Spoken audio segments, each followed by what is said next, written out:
Pemirsa apa kabar? Semoga Anda dalam keadaan sehat ya. Senang bisa kembali menjumpai Anda di Go Healthy, cara tepat hidup sehat. Kami semua di sini sehat. Meskipun memang ada di antara kami nanti yang memang dulu pernah punya masalah dengan kesehatan.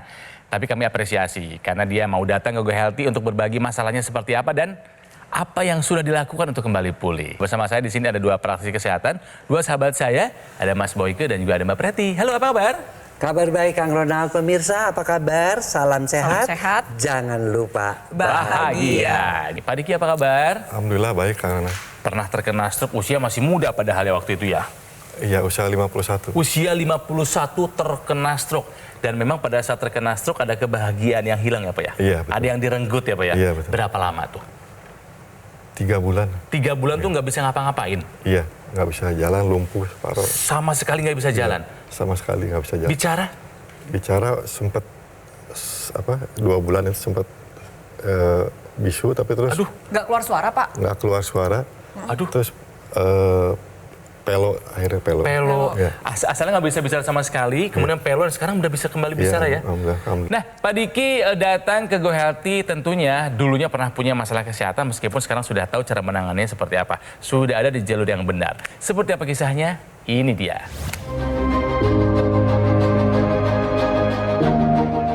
Diki, ia merasa sangat bersyukur karena sudah bisa kembali produktif setelah terkena stroke pada bulan Januari 2021 lalu. Bahkan saat itu, ia sampai tidak bisa berbicara. Untuk mengucapkan satu kata pun rasanya sangat sulit. Diki mengatakan ia terkena stroke akibat ada sumbatan di pembuluh darah batang otak bagian kiri. Hal ini membuat tangan dan kaki kanannya menjadi lemah. Pada saat terkena stroke awalnya saya merasa habis, dan itu tapi saya tetap optimis untuk bisa sembuh, sehingga saya tetap semangat mencoba hal-hal yang bisa memulihkan stroke saya. Berbagai cara ia lakukan, dari memperbaiki pola hidup, rutin kontrol ke dokter, hingga sejumlah terapi pun dijalani. Dan untuk membantu pemulihan stroke-nya, Diki juga rutin menggunakan teknologi laser. Manfaat daripada penggunaan teknologi laser ini, saya merasakan perubahan di saraf-saraf motorik saya yang sebelah kanan yang terkena stroke waktu itu. Lantas, seperti apa kisah lengkapnya? Mari kita tanyakan langsung. Bayangkan pemirsa, dari seseorang yang aktif ya, profesional, tiba-tiba 3 bulan pertama begitu berat, nggak bisa jalan, bahkan 1 bulan pertama harus pakai kursi roda kemana-mana. Apa Pak yang Bapak pikirkan, yang Bapak rasakan di 3 bulan pertama itu Pak? Perubahan hidup langsung plek 180 derajat tuh. Iya, ya saya pikir awalnya saya berpikir wah sudah habis ini gitu ya. Tapi saya mencoba tetap optimis saja, mencoba usaha apa yang bisa saya lakukan gitu. Iya. Sehingga sedikit-sedikit secara bertahap, mulai dari kursi roda bisa dilepas, pakai tongkat. Kemudian lepas tongkat di bulan ketiga. Alhamdulillah. Pak, saya mau lihat Pak, Bapak sekarang gimana Pak? Coba. Jalannya mau seperti Tadinya apa? kan pakai kursi roda, tongkat udah biasa. Udah biasa. Ini mah. Terus, Kelihatan udah sampai sana Pak, sampai sana Pak. nggak ada gejala sisa Oke, sih cukup Pak. balik lagi. Iya. Balik lagi. Oke, menghadap sana Pak, ke depan Pak. Seperti saya gini. Nah, gini. Yang kanan kan di kanan waktu itu ya? Iya, kanan. Tangan kanan. Wow, Bagus. ke depan Pak. Remas-remas. Ada powernya nggak? Ada Sarafnya terasa ini? kelas saya. Nice. Kanan, kaki kanan diangkat. Jongkok bisa Pak? Bisa.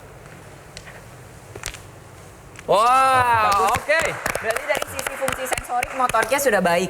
Silakan, silakan Pak. Pemirsa, Pak Diki ini terkena serangan stroke waktu itu di kamar mandi. Makanya saya mau mengetes pemahaman Pak Diki mengenai pernyataan ini benar atau salah. Siapa Diki ya? Pernyataannya adalah jatuh di kamar mandi bisa menyebabkan stroke. Benar atau salah? Salah. Salah? Kan Bapak ngalamin. Ya, yang benar stroke dulu mungkin. Yang benar stroke dulu baru Jatuh. jatuh. Iya. Jawaban Pak Diki tepat ya. Jadi pemirsa betul ya bahwa stroke dulu Baru jatuh. Ya, jadi yang sering kali kita dengar dari orang-orang, iya nih gara-gara jatuh di kamar mandi kena stroke baru. Itu padahal sebenarnya stroke dulu. Jadi pemirsa harus tahu bahwa tanda-tanda stroke itu biasanya adalah yang pertama adalah yang kita sebut dengan fast ya. F-nya itu adalah face ya, mukanya menjadi miring ya. Kemudian A-nya arms menjadi lemah ya, weak ya, lemah. Kemudian S-nya itu speak-nya pelo. Kemudian T-nya tuh gimana? Time-nya itu cepet nggak sih? Karena stroke itu ada yang namanya golden period. Dia harus kurang dari 4 jam sampai ke rumah sakit agar diterapi sehingga tidak memberikan gejala sisa. Jadi pernyataan jatuh di kamar mandi menyebabkan stroke adalah sebuah pernyataan yang salah. Karena ingat, stroke dulu baru Anda jatuh ya. Pak Diki, waktu itu penyumbatan ya? Penyumbatan ya. Penyumbatan di pembuluh darah otak karena memang ada tensi yang tinggi. Betul. Setinggi apa dulu Pak? Ingat nggak tensinya? Dulu 155 110. 155 per 110. Paling tinggi. Selain ada masalah tensi, apalagi yang dulu Bapak tahu ada masalah apa? Kolesterol hanya naik sedikit, 212. 212, ya oke. Terus Gula darah? Gula darah normal. Pengentalan darah gimana Pak dulu Pak? Oh iya, pengentalan darah itu yang menjadi masalah itu. Ada pengentalan darah memang Iya. dari hasil laboratorium. Oke, itu masalah dulu ketika Pak Diki sebelum kena stroke, sampai akhirnya kena stroke ya. Nah, setelah menggunakan teknologi laser nih Pak, perubahan apa yang Bapak rasakan? Setiap periodik kita cek lab. Bagus. Kemudian hasilnya terutama di dimernya tuh jadi masuk range tuh di bawah 500 200 jadi. Oh, Oke. biasanya 500-an di dimernya. Waktu terjadinya di atas 500. Sekarang? Sekarang 200 sekitar segitu. Kan agak rutin tiap Iya. 3 bulan dicek. Ada 220, kadang 200 gitu. Dalam arti pengentalan darahnya udah lebih terkendali ya Udah Pak lebih ya? Udah terkendali, lebih ya. turun ya? Senang dengarnya. Artinya faktor resiko terkena stroke berulangnya pun Menjadi Sudah kurang. benar Jadi turun, turun, benar. ya. Itu dari sisi pengentalan darahnya. Kalau tensinya gimana Tensinya apa kabar? Tensinya sudah terkontrol di 130/80. Pak? 130 per 80. Bagus, good. Oke. Bahkan 5 bulan setelah itu saya bisa belajar nyetir lagi. Sekarang udah bisa nyetir lagi. Udah nyetir lagi. Oh, Bahkan keluar kota gitu. Pemirsa mesti Wow. tahu nih, Ya. ya pemirsa mesti tahu darahnya Pak Diki itu sebelum pakai laser seperti apa, setelah pakai laser seperti apa. Coba kita lihat. Ini adalah gambaran darah dalam tanda kutip ya, Pak Diki yang mengalami pengentalan darah, kan dikatakan stroke-nya karena pengentalan Iya, darah darah. kan. Nah, karena darah yang kental tadi atau darah yang tidak normal itu ya bisa mengakibatkan penyumbatan, ya. Dan kita tahu menyumbatnya itu tentu di otak yang sebelah kiri, Iya. mengakibatkan kelumpuhan di Sebelah sebelah kanan. Nah, karena penyumbatan tadi oksigen dan nutrisi tidak berjalan dengan baik ya, diberikan ke sana sehingga terjadi gangguan sensorik dan motorik. Nah, setelah dilakukan teknologi laser, pemirsa bisa dilihat ini adalah darahnya menjadi seperti ini. Ya, dan dia bisa mengantarkan nutrisi dan oksigen menjadi lebih baik. Ketika teknologi laser itu digunakan, dia akan mengeluarkan 3 sinar laser. Dan ini semua bisa menerangkan mengapa Pak Diki bisa mengalami perubahan-perubahan seperti itu. Yang pertama adalah gumpalan darahnya ya diuraikan tadi ya dengan mekanisme fibrinolisis. Akibatnya apa? Akibatnya darahnya lancar. Kemudian yang kedua adalah kolesterolnya turun ya, karena apa? Diubah dia menjadi energi. Dan yang ketiga yang Bapak katakan tadi adalah tekanan darahnya menjadi normal karena pembuluh darahnya dibuat elastis. Nitric oxide-nya diproduksi kembali. Si sinar kuning itu juga mengaktifkan hormon yang namanya hormon endorfin sehingga kita lebih bahagia, sehingga tidurnya nyenyak, bangunnya lebih bugar dan energinya lebih bertambah. Ya, ini adalah fungsi daripada pemirsa harus tahu 3 sinar laser yang ada di teknologi laser tersebut. Yang ketiga-tiganya bermanfaat untuk membantu pemulihan daripada stroke. Iya. Apa yang dilakukan oleh Pak Diki silahkan diteruskan ya Pak ya, dipertahankan ya karena memang hasilnya sudah baik. Iya. Di sini Pak Diki termasuk orang yang beruntung sebenarnya. Iya. Tapi saya nggak bilang beruntung juga sih karena Pak Diki juga melakukan upaya semaksimal mungkin. Iya. Begitu dugaan ada serangan stroke langsung berobat ke rumah sakit, Iya, betul ya, betul. langsung ke IGD. Nah ini memang benar nih. Jadi kalau pemirsa di rumah tadi udah mendengarkan gejala-gejala dari serangan stroke itu langsung segera ke rumah sakit karena ada golden period yaitu 4,5 jam maksimal sampai Anda mendapatkan pengobatan. Itu yang pertama.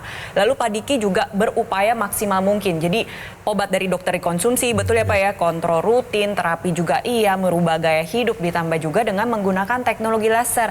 Tetapi untuk Anda pemirsa di rumah, alangkah baiknya kalau upaya itu dilakukan justru sebelum Anda terkena komplikasi.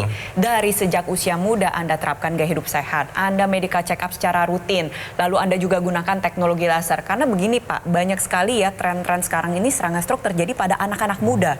Kemarin sebelum Bapak datang ya Pak, ada narasumber usia 20-an kena serangan stroke berulang. Ada juga usia 29 tahun udah kena serangan stroke. Ada juga yang sebelum usia 40 tahun udah kena serangan stroke 3 kali, bayangin.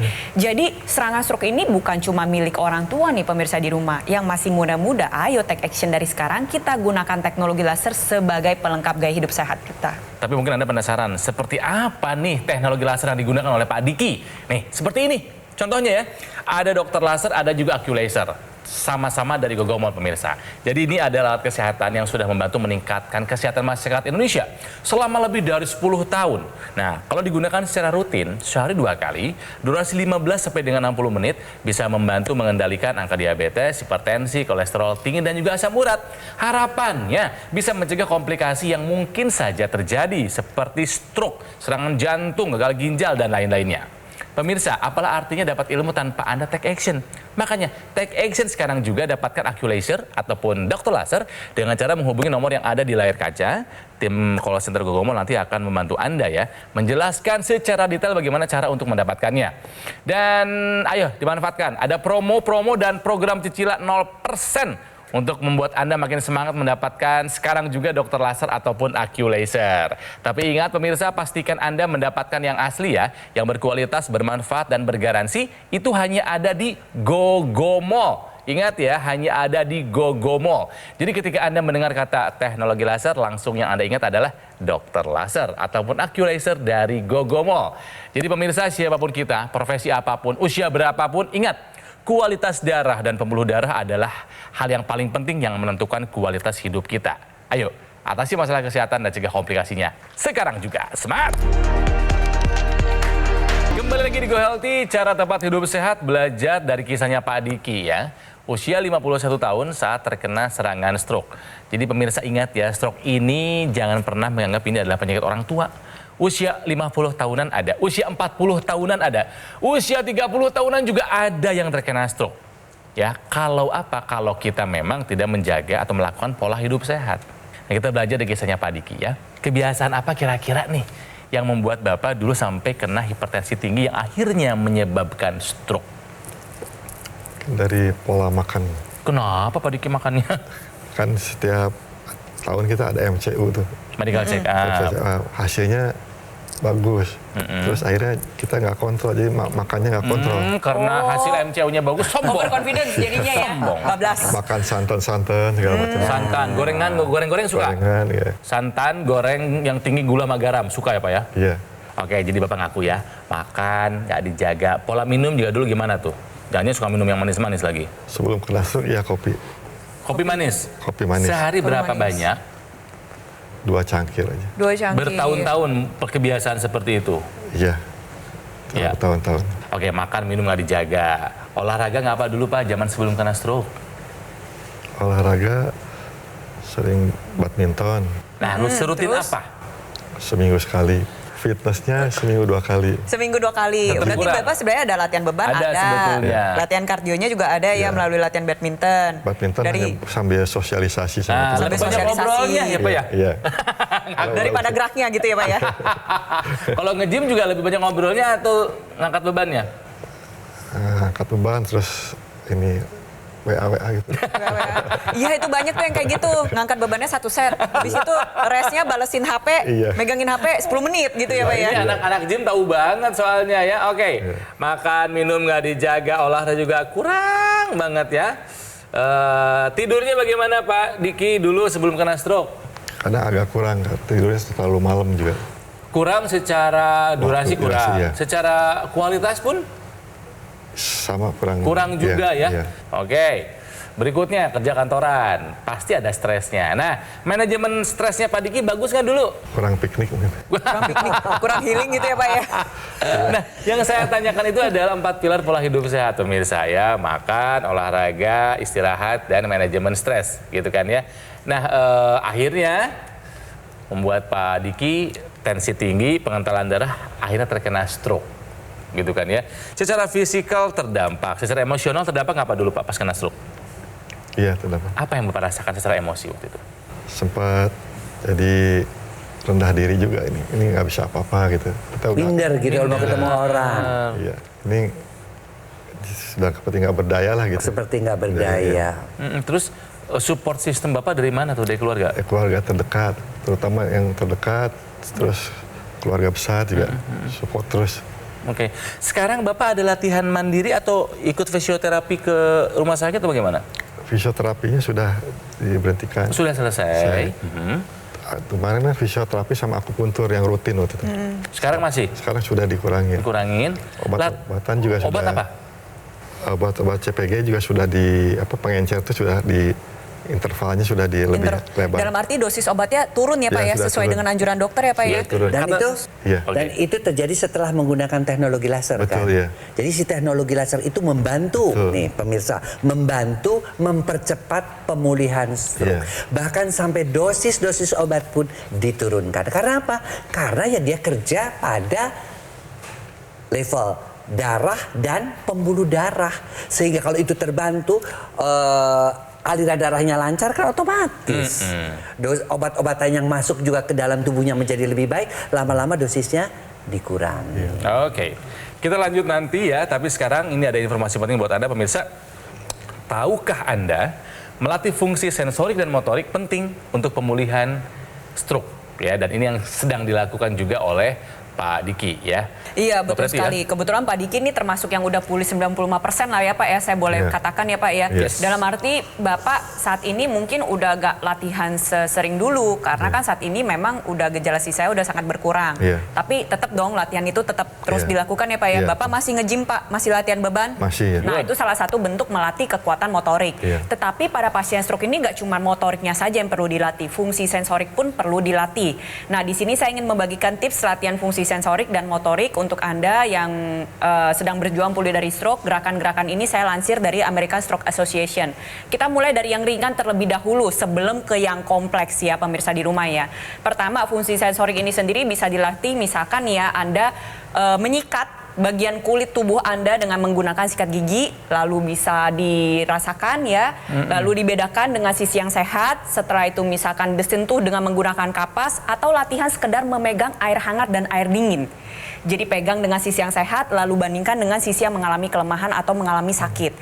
Begitu pula sebaliknya, hangat, dingin, dingin, hangat, dibolak-balik ya sampai fungsi sensoriknya perlahan-lahan pulih. Itu satu. Lalu yang kedua, latihan motorik secara ringan, misalkan meremas kertas. Pasti Bapak dulu ada tuh Pak, ya Pak ya, belajar meremas kertas, lalu belajar memisahkan karet, setelah itu belajar gerakan oposisi. Ini kita sebut dengan gerakan oposisi. Gerakan yang hanya dimiliki oleh ibu jari kita. Karena gerakan oposisi ini penting sekali. Bayangin Anda ingin mengambil segala sesuatu, itu ada gerakan oposisi yang berperan di sana. Mau ngancing baju, ada gerakan oposisi. Jadi gerakan oposisi ini harus dilatih ya, gerakan yang hanya bisa dilakukan oleh jempol atau ibu jari kita. Oke, jadi pemirsa buat Anda yang sekarang mungkin sedang dalam upaya pemulihan pasca serangan stroke ya, jangan pernah merasa capek, bosen, menyerah. Tetap latihan harus terus ya untuk melatih fungsi sensorik dan motorik Anda. Karena Go Health ini kan punya solusi ya. Betul. Kami juga punya teknologi yang bisa membantu Anda untuk melatih fungsi sensorik dan motorik ya. Kembali ke Pak Diki. Pak Diki pakai teknologi laser sehari berapa kali? 2 kali, Kapan aja Pak? pagi dan malam. Pagi dan malam. Nah, intranasal yang dipasang di rongga hidung, Pak Diki gunakan Pakai nggak? tidak? Belum saya pakai. Belum pakai. Pemakaian daripada teknologi laser ini ya, dia melancarkan aliran darah dan pembuluh darah di pergelangan tangan, tapi ada extensionnya. dipakai di intranasa. Kenapa harus di intranasa? Karena di kepala ini banyak sekali pembuluh-pembuluh darah dan persarafan-persarafan, ya. Dan pada orang stroke kan kelainannya juga ada pada penyumbatannya pada pembuluh darah di otak. Nah, ketika intranasa ini dipakai, memang di pergelangan tangan juga ada efeknya, tapi it takes time, ya. Tapi kalau di sini kan langsung dekat sekali dengan di otak. Nah, dia akan mengakibatkan aliran darah di sini lancar. Ditambah lagi, ya, akan diaktifkan nitrik oxide yang melebarkan pembuluh darah itu juga, ya, akan disebarkan ke seluruh otak, ya. Akibatnya apa? Aliran darah di sana lancar, ya. Nutrisi dan oksigen juga semuanya menjadi baik, disalurkan pada organ-organ tersebut. Selain itu juga kita mencegah dampak daripada stroke-nya itu yang berkelanjutan, apa? Kepikunan misalnya. Karena daerah di sana juga ada pusat-pusat memori. Kemudian apalagi pusat keseimbangan yang sering sekali orang-orang stroke tuh jadi gampang sekali jatuh, ya. Kemudian juga di sana ada yang namanya sinus. Sinus ini juga kalau diberikan sinar laser di sana, maka itu juga akan mengalami perbaikan-perbaikan yang signifikan. Nah, tambahan lagi yaitu teknologi NMES. Tadi saya udah bagikan tips ya untuk Anda pemirsa di rumah. Latihan fungsi sensorik dan motorik yang bisa dilakukan. Tetapi perlu diingat, kadang ya ototnya belum aktif. Nah, disinilah peranan teknologi NMES. Dia aktifkan terlebih dahulu otot-otot yang sudah mengalami kelemahan. Ketika dia sudah aktif, maka lebih siap untuk diajak latihan. Nah, sampai pada tahap tertentu ketika ototnya sudah kuat, maka Anda bisa melakukan latihan sembari menggunakan teknologi NMES. Nah, manfaatnya apa? Yang pertama, dia mengaktifkan otot secara pasif, menggerakkan otot, mengembalikan kekuatan otot, dan juga dia membantu mengurangi spastisitas atau kekakuan yang bisa terjadi pada pasien stroke. Di sini adalah gambaran penggunaan 3 teknologi yang digunakan secara bersamaan. Ini contohnya ya Pak ya, dan pemirsa di rumah, pakai teknologi lasernya, NMES-nya juga dipakai, intranasalnya dipakai. Jadi sekali ngedayung 3 pulau terlampaui gitu. Langsung tuh berasa dari sisi darah, pembuluh darah, dari sisi organ otak, dari sisi saraf dan otot itu juga sama-sama kita perbaiki. Kehadiran Pak Diki kali ini seharusnya bisa menginspirasi kita, ya. Menginspirasi bahwa banyak orang-orang yang seperti Pak Diki yang masih pola hidupnya juga masih amburadul boleh dibilang, ya. Yuk kita sekarang perbaiki perlahan-lahan. Banyak juga orang-orang yang di luar sana yang mungkin masih malas untuk melakukan check up kesehatan, ya. Padahal kita harus tahu kondisi kesehatan kita kalau kita ingin menua dengan sehat, ya. Yuk datang lakukan check up kesehatan, lakukan tes laboratorium. Dan juga banyak orang di sana yang sudah tahu mungkin tentang teknologi laser ini, tapi belum juga take action, ya. Padahal sudah dicontohkan bagaimana Pak Diki bisa mengalami perubahan-perubahan ini dalam waktu yang boleh dibilang singkat, ya. Dari mulai tadinya beliau ini kursi roda, tongkat, dan sekarang sudah berjalan hampir tidak ada gejala-gejala sisa. Jadi pemirsa, sekali lagi kuncinya adalah di darah. Darah kita mesti sehat, darah kita jangan kental, pembuluh darah kita nggak boleh kaku. Kalau kunci ini sudah kita pegang, ya, maka insya Allah ke depannya dia akan, semua organ-organ vital kita akan mendapatkan oksigen, nutrisi yang cukup, dan kita bisa menua dengan sehat. Ingat, kualitas darah menentukan kualitas hidup kita di masa tua. Pemirsa, jika Anda ingin sehat, yuk, sudah dapat ilmunya, take action dong. Gunakan dokter laser ataupun Aculaser dari Gogomol. Ini adalah alat kesehatan yang sudah membantu meningkatkan kesehatan masyarakat Indonesia selama lebih dari 10 tahun. Sudah lama, sudah teruji pemirsa, ya. Ini ada spesifikasinya loh. Ada 14 titik sinar terapi, terdiri dari 10 laser merah, 2 sinar kuning, dan 2 sinar biru. Nah, di sini jumlah dan posisi titik-titiknya sudah disesuaikan dengan tujuan untuk meningkatkan kualitas darah dan pembuluh darah. Nah, makanya harus digunakan secara rutin, disiplin, dan konsisten. Kenapa? Karena dokter laser ini bisa membantu mengendalikan angka diabetes, juga hipertensi dan kolesterol tinggi. Harapannya bisa mencegah komplikasi seperti stroke, serangan jantung, gagal ginjal, dan lain-lainnya. Jadi pemirsa, ayo segera dapatkan Aculaser ataupun dokter laser dengan cara menghubungi nomor ya yang ada di layar kaca Anda. Nanti tim call center Gogomol akan membantu Anda menjelaskan secara detail bagaimana cara untuk mendapatkannya. Tapi ingat, pastikan Anda mendapatkan yang asli, yang berkualitas, bermanfaat, dan bergaransi. Itu hanya ada di GoGo Mall, ya, hanya ada di GoGo Mall. Jadi pemirsa, ketika Anda mengingat kata teknologi laser, ingat ya, dokter laser ataupun aku laser dari GoGo Mall. Tepat sekali. Jadi pemirsa, kami pamit. Jangan lupa, ini pesan yang kami selalu ulang setiap hari ya. Atasi masalah kesehatan Anda dan cegah komplikasinya sekarang juga. Ayo pakai teknologi laser.